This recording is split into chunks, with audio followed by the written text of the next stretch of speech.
키워야 그게 이 다음에 잘 뛰지. 그러니까 좀 말 안 듣는다고 쫙 부리지 말라고. 그래서 늘 말리던 어른이지만 어떤 학생 하나가 불법불처질했는데 선생 말이 저놈이 저게 공산당에 가입이 돼가지고 사회주의 정신이 젖어서 저럽니다. 남강 선생 그럼 빨리 퇴학시켜. 그건 안 돼. 그게 뭐라 아는 사람들의 의견 아닙니까? 아이고 공산당은 어때? 그리고 견딜 수 있는 세력이 지금은 전 세계에 별로 없지만 한반도는 다릅니다. 한반도에는 김일성, 김정일이라는 자들이 그게 무슨 정통적인 공산주의를 하자는 겁니까? 자기네 독재 체제를 유지하자는 것뿐이죠. 우선 사상적으로 이념적으로 뭐가 있어요? 제가 대학에 들어가서 공산당 선언을 공부한 게요 1948년의 일입니다. 얼마나 오랜 세월이 흘렀어요. 그래서 지금도 이순탁 교수가 가르치던 경제원론에서 소위 공산당 선언은 이런 것이다 하는 걸 배웠습니다. 거기에 뭐 만국의 노동자를 탄결하자느냐 아주 우리 마음을 자극하는 것이 있지만은 가르치는 교수는 이 혁명 기질만 가지고 일이 되지 않는다. 왜 그런가 하니 역사에는 자유가 우선되고 평등의 뒤를 따라야지. 평등하게 하기 위해서 자유를 박탈하면 결국은 평등도 없다. 그것이 우리가 공산당 선언을 배울 때 교수가 우리에게 가르쳐준 말입니다. 그러니까 오늘 얼핏하면 뭐 좌익이다 우익이다 좌파다 우파다 하지만 역사적으로 볼 때는 좌파 좌익하는 세력은 평등을 주장하는 세력이어야 합니다. 김일성 김정일처럼 제 집안끼리 해먹자 이건 아무 철학도 가치관도 없는 거고요. 그저 평등이 우선돼야 하지 않겠는가. 그래서 혁명도 일어나고 그런 겁니다. 그러나 한곁에 평등만 주장하고 자유가 없으면 인간이 살 보람을 느끼지 않아. 자유가 먼저 있고 평등을 위해서 노력해야 되지 않아. 그런 원칙을 우리가 오래 배우고 여기까지 왔고 대한민국도 그런 원칙 때문에 자유가 선행되고 그러고 나서 평등이 가치로서 문제가 돼야지. 강제로 그러면 1917년에 볼셰비크 혁명은 무엇을 가져왔는가? 결국은 러시아 사회를 적고를 만들었던 거 아닙니까? 군사적으로는 강한 나라인지 모르지만은 그게 자유가 없으니까 경제가 망하는 거 아닙니까? 그래서 러시아가 무너진 겁니다. 자유가 없기 때문에 러시아가 무너진 거죠. 평등도 왜 되지 않는가 하면요. 권력을 잡은 스탈린을 비롯해서 이 친구들 브레즈네프니 크루시초프니 하는 놈들이 다 특권 계급을 만들고 저희끼리 특별하게 잘 삽니다. 그런 일반 국민에게 그런 혜택이 갑니까? 저희들은 차를 타고 가도 자기들만 다니는 노선을 만들어 놓고 그것은 속도에 제한이 없고 그 강요들은 다 그런 호사를 합니다. 그러나 일반 노동자가 무슨 그런 생활을 합니까? 특권 계급이 그렇게 해서 생기는 사회가 그런 사회입니다. 그러니까 사실은 1789년 프랑스의 대혁명이 일어날 때 모토가 있지 않습니까? 그 머리 좋은 사람들이 프랑스 혁명을 지휘해 나가면서 1. 자유! 먼저 자유입니다. 두 번째 가치 평등.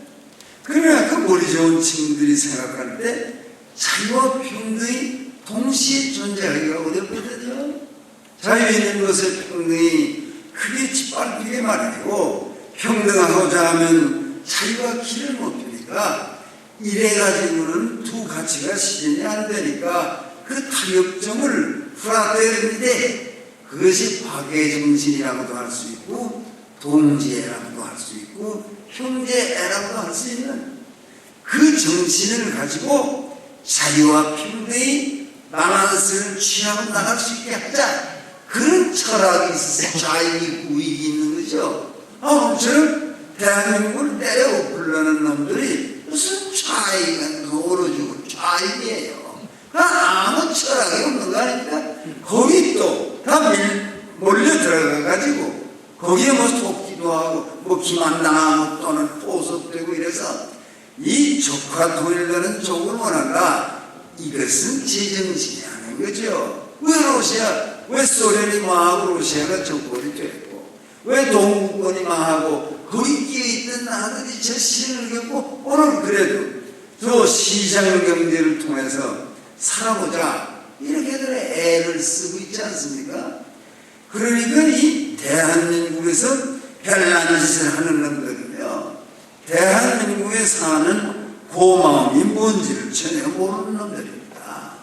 그러니까 이제 문제는요, 초점이 이 이명박 대통령에게 가는 거예요. 대통령이 해방 뒤에 새로 정부를 그렇게 구성하고 이 반동분자들이 공산주의자들 때 남노당이라고 불렀지만 이 자들을 정리해 주시지 않았으면요, 대한민국 경제가 이만큼 되지 않고 6.25에 이길 수 없습니다. 6.25를 우리가 이겨서 오늘 있는 거 아닙니까? 요새 아프가니스탄의 게이츠 이 국방장관은 와서 눈치가 한국군을 보내줬으면 좋겠는데 그건 당신네가 알아서 결정할 일이죠. 그렇게 생각할 때요, 한국은 미군의 신세진 걸 이때 생각해야 됩니다. 6.25 사변에 미군 병사 젊은 친구들 5만 이상이 죽었습니다. 그것뿐입니까? 부상당한 사람이 10만이 넘어요.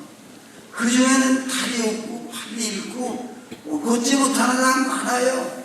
제가 코퍼스 크리스티 텍사스에서 로브 세븐이라는 해병대에 속해서 한국전에 참전했던 이들이 오래전에 한번 와서 그래서 나들은 그 해마다 모이는 모임에 연설을 해달라고 해서 갔습니다. 그러니까 거기 뭐 다 축제 사람들이 많더라고요. 그러나 다리 없는 사람, 팔 없는 사람, 그 사람들은 앞에 놓고 한국에서 와서 6.25 전쟁을 겪고도 성한 사람이 서서 강연을 하는데 아주 민망하더라고요. 그래서 그 사람들 보고 그랬습니다.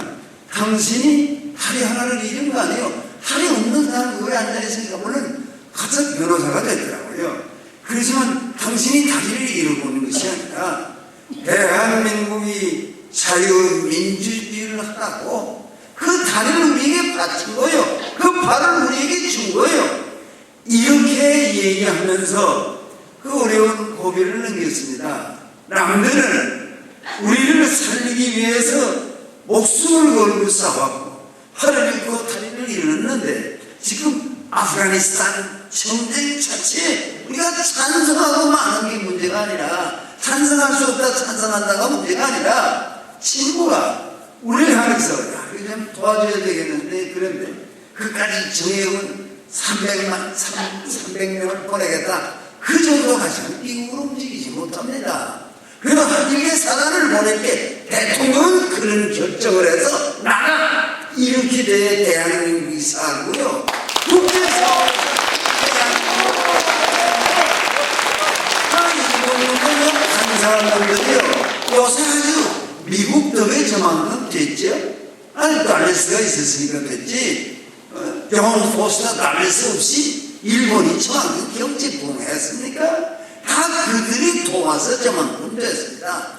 과거의 정권이 좀 잘못된 것도 있겠지만 그래도 그 관계만은 잘 유지해서 이 일본이 저만한 자리에 있었는데 요새 꿀이 났어요. 하도 해가지고 아주 무슨 뭐 기지도 다 물러나는 식으로 나오니까 미군이 아주 난처하게 됐어요. 이때 동양에서 그래도 우리가 당신의 친구 아니에요. 영어의 속담처럼 friendly need is a friendly deed.